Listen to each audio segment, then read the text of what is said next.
ये आप देख रहे हो बच्चों, ये मार्जिनल कॉस्ट कर्व है, इसके नीचे मैंने एक पोर्शन को, एक रीजन को शेडेड कर दिया और आपसे ये पूछा गया कि जो शेडेड रीजन है ये क्या है।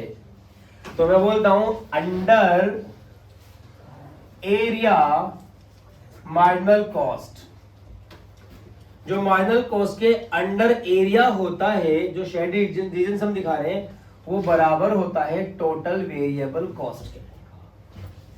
किसके बराबर होता है? अब फैजल ध्यान से सुनना, मैं इसको एक्सप्लेन करता हूं, समझाता हूं।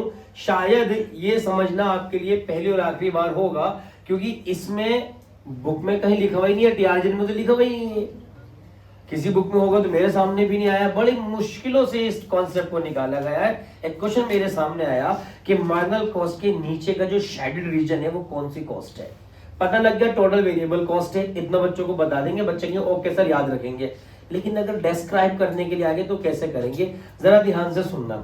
मैं टेबल से भी बनाता हूं, फिर टेबल के बाद इस डायग्राम को दोबारा बनाकर दिखाऊंगा।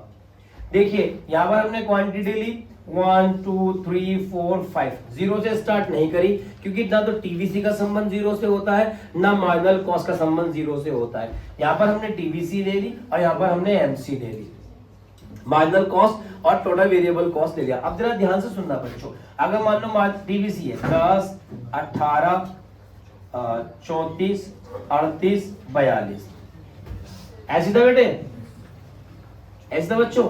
चलो कोई बात नहीं, देखी जाएगी। 24, हाँ यहाँ 24 आएगा, वेरी गुड।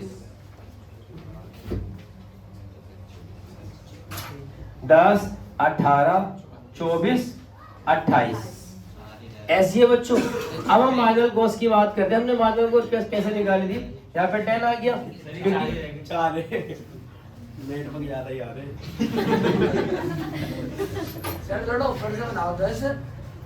ले बेटे 10 18 24 28 और 32, सही है।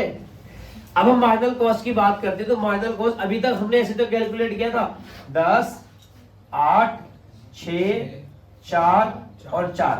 सर कैसे करा था? मैंने आपको फॉर्मूला लिखवाया था, TVC N minus TVC N minus 1 लिखवाया था बच्चों, नहीं लिखवाया था?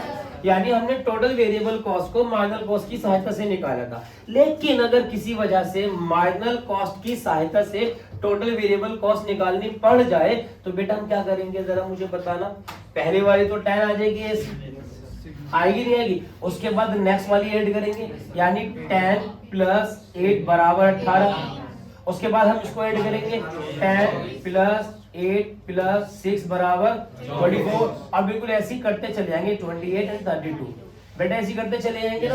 पता लगा अगर हम मार्जिनल कॉस्ट को ऐड करते चले जाते हैं तो टोटल वेरिएबल कॉस्ट मिलती चली जाती है। यानी टोटल वेरिएबल कॉस्ट का जो फॉर्मूला था वो था सिग्मा एफसी, यानी सम ऑफ मार्जिनल कॉस्ट, यही था बेटा, यही था।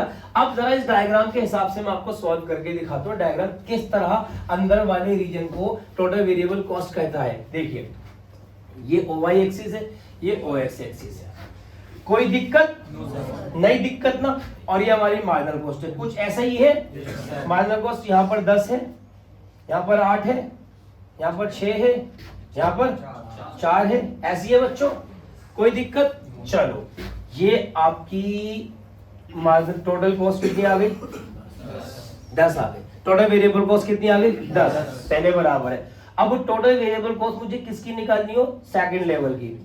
किसकी निकालनी हो? तो 10 में प्लस किसको करूंगा? 8 करूंगा, नहीं करूंगा? तो यहां से लेके यहां तक की कितनी होगी? 18 होगी, नहीं होगी? ये वाला पॉइंट सिर्फ किसको दिखा रहा है, लेकिन सबका जोड़ किसको दिखा रहा है?